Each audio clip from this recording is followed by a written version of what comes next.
नमस्ते। आज हम बात करेंगे कि अगर कोई हार्ट का मरीज़ है, उसको स्टेंट डले हुए हैं पहले से, हार्ट की ब्लॉकेज है पहले से, उसको पहले कभी अटैक पड़ चुका है या एंजाइना के कारण उसको स्टेंट ऑलरेडी डले हुए हैं। ठीक है, हार्ट का नोन के पेशेंट है। अब उसको करवानी है अपने कैटरेक्ट की सर्जरी, मीन्स मोतियाबिंद की सर्जरी करवानी है या दांत निकलवानी है, हाँ, टूथ एक्सट्रैक्शन करवाना है। बहुत कॉमन चीज़ होती है, काफ़ी पेशेंट्स मेरे पास ऐसे आते हैं, उनको उनके डॉक्टर बोलते हैं कि भाई आप तो हार्ट के पेशेंट हो, तो पहले अपने जो हार्ट के डॉक्टर है उनसे लिखवा कर लाओ कि आपके दांत निकलवा सकते हैं, आई की सर्जरी करवा सकते हैं, और जो खून पतला करने की दवाई चलती है नॉर्मली हार्ट के पेशेंट्स में, उसको कितने दिन तक रोकना है, रोक सकते भी है कि नहीं रोक सकते, क्या करना है। तो क्लियरेंस के लिए, ऑपरेशन के क्लियरेंस के लिए बहुत सारे लोग मेरे पास आते हैं। तो गाइडलाइंस क्या है, क्या कर सकते हैं। देखिए, अगर आपकी हार्ट में स्टेंट अभी अभी ही डले हैं, इसी महीने डले हैं, मीन्स कि अगर 6 महीने से कम में आपकी हार्ट के स्टेंट्स डले हैं, तो आप कैटरेक्ट सर्जरी या दांत निकलवाना या कोई भी एक्स्ट्रा कार्डियक सर्जरी, जब तक कि वो इमरजेंसी सर्जरी ना हो, माइंड इट, जब तक कि वो इमरजेंसी सर्जरी ना हो, उसको थोड़ा अवॉइड करिए। बिकॉज क्या होता है कि स्टेंट डालने के बाद हमें खून पतला करने की दवाई जिंदगी भर लेनी पड़ती है, और जो 2 खून पतला करने की दवाई है वो तो एटलीस्ट 1 ईयर तक लेनी पड़ती है स्टेंट डालने के बाद। उसके बाद एक खून पतला करने की दवाई जिंदगी भर लेनी पड़ती है, दूसरी बंद हो जाती है।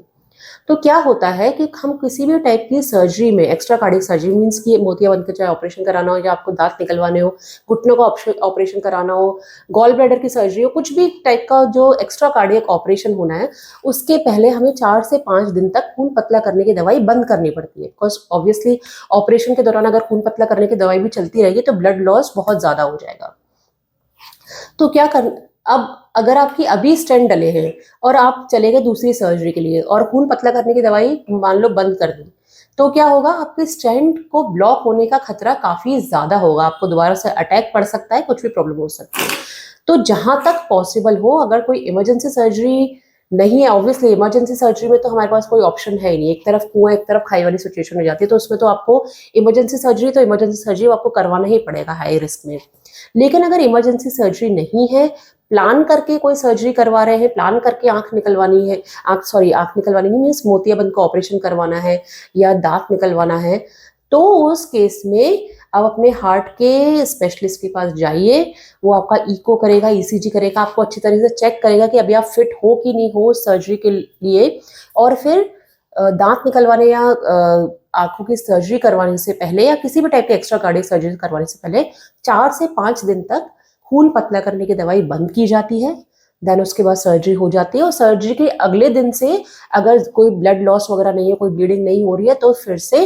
खून पतला करने की दवाई स्टार्ट करनी होती है। अच्छा, लेकिन ये चीजें अपने आप से बिल्कुल ना करें, अपने हार्ट स्पेशलिस्ट से मिले, जब तक कि वो क्लियरेंस ना दे, ऐसी कोई भी सर्जरी अपने आप से करवाने आप ना चले जाए।